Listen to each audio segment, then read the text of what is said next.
Bæjarstjórn Reykjanesbæjar tók upp þá nýbreytni fyrir rúmum áratug að bjóða ungmennum á vegum Ungmennaráðs Reykjanesbæjar á bæjarstjórnarfundi og ræða þau mál sem brenna á þeim. Á dögunum mætti stór hópur ungmenna á bæjarstjórnarfund og 10 krakkar héldu flott erindi. Bæjarfulltrúanum Sverri Bergmanni Magnúsinni fannst mikið til þessara krakka koma.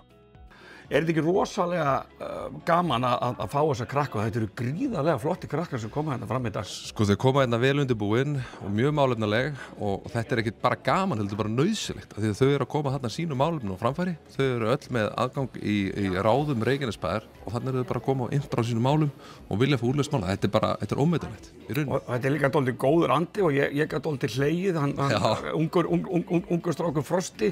Hann svo nefndi bara þig einan úr bæjarstjórn, þú ert svona dálítið selebið ekki og þú svarar honum í sömu mynd, þannig að þetta er dálítið léttur andi líka. Já, hann gaf mér sjátt í fyrra líka sko, þannig núna var ég að launa honum greiðan sko. En þetta verður að vera gaman, krakkarnir við verðum að vera aðgengileg fyrir ungmennun okkar og svo þau komið tala við okkur, þú veist, við erum bara samfélag og við erum að reyna að bæta það. Hvenær byrjaði þetta hjá bæjarstjórn Reykjanesbæjar? Þetta var allavega þegar ég náttúrulega bara búin að vera í 2 ár og þetta var alltaf tala um þetta var skemmtilegustu fundir því að þetta er alltaf klappað og svona stemning sko, en ég veit ekki alveg, þetta er búið að vera við líði alveg einhver tíma sko.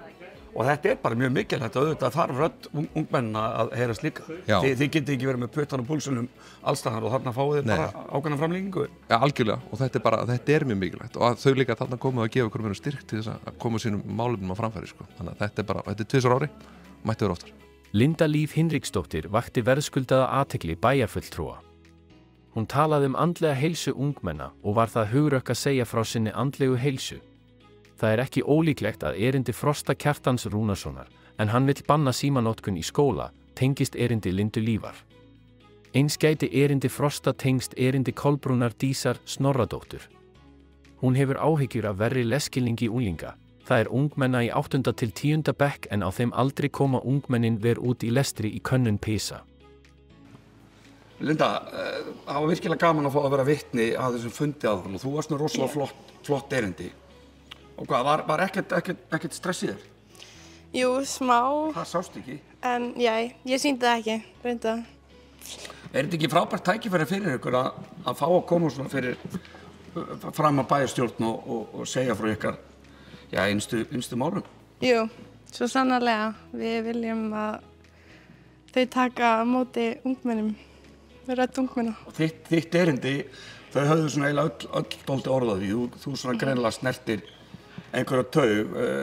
Hvað heldurðu að þurfi að svona gerast varðandi andlega veljiðan ungmenna? Þannig að ungmenni veit hvar þau geta að tala við ef þau vita það ekki. Og hvað svona finnst þér að bæjarstjórnin geti það í raun gert betur í þessu? Við heyrum alltaf að þessu. Ungmennum í dag líður bara ekki eins og vel. Hvað heldur þú að sé besta ráð?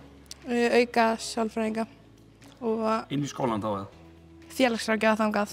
Það er ekki í neinum skólum nema kannski Háaleiti eða eitthvað. Ég held að það sé þar, en ekki í öðrum skólum. Og bara viðbröðin sem þú fékkst, varstu ekki bara ánægð með það sem svona svör sem þú fékkst? Jú, mjög. Og hvaða leið heldur þetta fari núna? Hvernig er ferlið í þessu? Fer þetta núna inn í einhverja end í bæjarstjórnum og þau meira að ræða þetta? Veistu eitthvað hvernig framhaldið verður? Ég veit það ekki. Það var fyrsti bæjarstjórnarfundur minn, þannig að ég vona bara að þau taka vel á móti þessu og gera eitthvað að þessu. Frosti, þetta var mjög skemmtilegu fundur og hann var dálítið fyndinn og mér varst þú dálítið fyndinn þegar þú ávarpaðir bæjarstjórnina og Sverri Bergmann sérstaklega. Já, takk fyrir það. Og hann launaði þér lambið gráa á eftir. Það var dálítið fyndið eða ekki? Jú, svolítið. Þetta er eitthvað svo augljóst í mínum huga, það sem að þú segir hvernig stendur á þig bara ekki búið að taka síman af ykkur? Ég bara hreinlega veit það ekki. Mér finnst það ætti að vera bara búið að gera það fyrir löngu og þá myndi menntakerfið mögulega bara vera aðeins betra en það er í dag og krakkar myndi vera klárari og fylgjast betur með. Já, og mjög flott erindi hjá stelpunum minnum sem var eftir þér. Hún talaði að ég bara lestrarhæfni ungmenna í dag, henni fer hrakandi og þetta var mjög flottar tölur og hún greinilega heillaði og ég held að þið þurfum að tala við hana bara líka en hún hún svona benti fram á tölur til þess að byrja með eru börnin bara að standa sig vel en svo verður lesskilningunum verri gæti ekki verið að það sé einhver tenging á milli símanotkunar og hvað heldur þú? Jú, þetta voru flottir punktar hjá henni Kolbrúnu sko. Ég held að það gæti alveg haft áhrif af því að í fyrstu bekkjunum í skólanum, þú veist, ég held að sé upp í jafnvel bara 7. bekk að þá megum við ekki hafa símana í skólum. Við megum náttúrulega aldrei hafa þá í tímum en það gæti bara bætt einbeitingu yfir höfuð og að þessar tölur myndu að það væri ekki svona mikill munur á þeim ef að við mættum ekki að hafa símana. Einmitt, og hann Sverrir, hann svona, þú fyrst bara hrós frá hann og þú bara komst með aðferð líka. Ertu til í að, hvernig aðferðin þessi út á Ítalíu?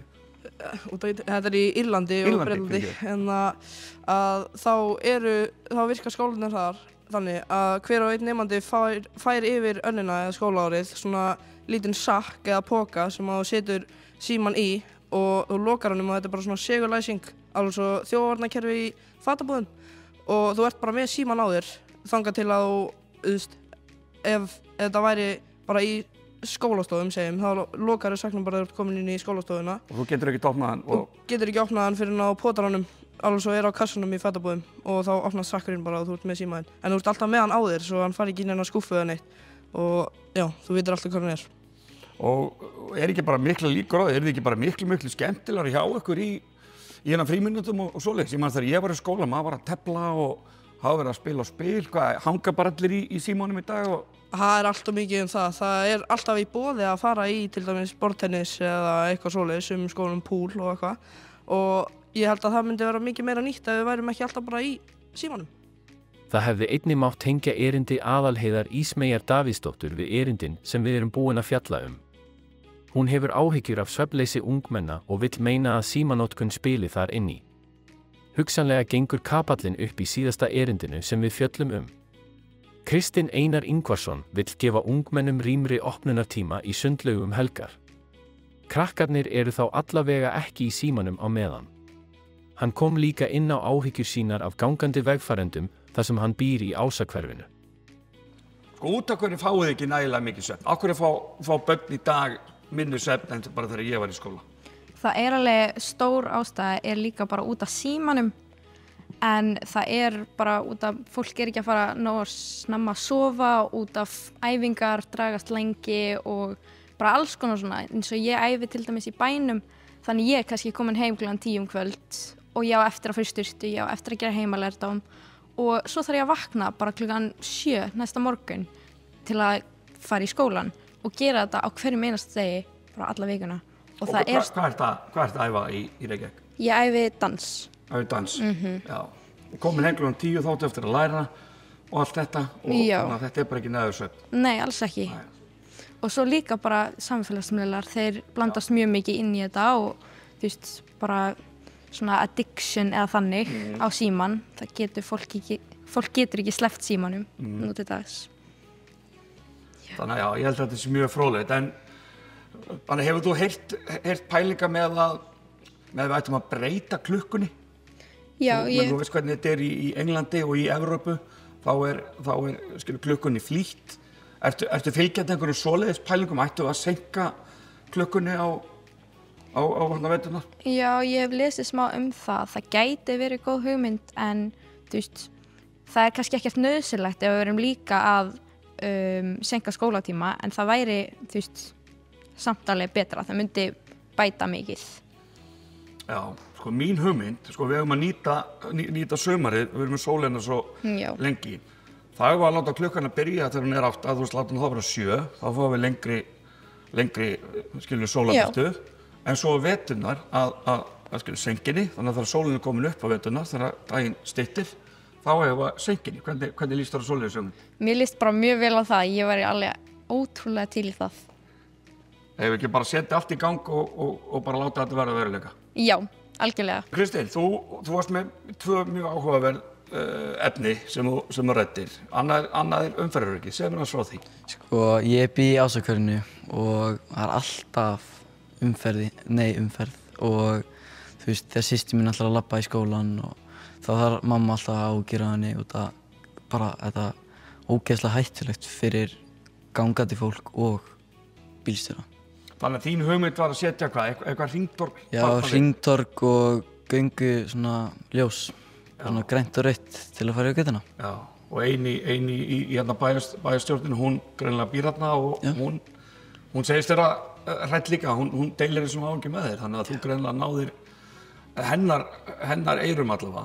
Svo fannst mér áhugavert þetta með sundið, að hafa sundlaugina opna lengur. Í mínum huga þetta rosalega einfalt. Þá eru krakkarnir allavega ekki heima í símónum eða tölvunni og hittast frekar í sundi. Það ekki tækt að vera stundan eitt, ég meina, skilur þess að heilbriðara en það það. Já, sko, til dæmis þegar við strákarnir í tölvunni og komum, hei, strákar, eigum við að fara út í sund?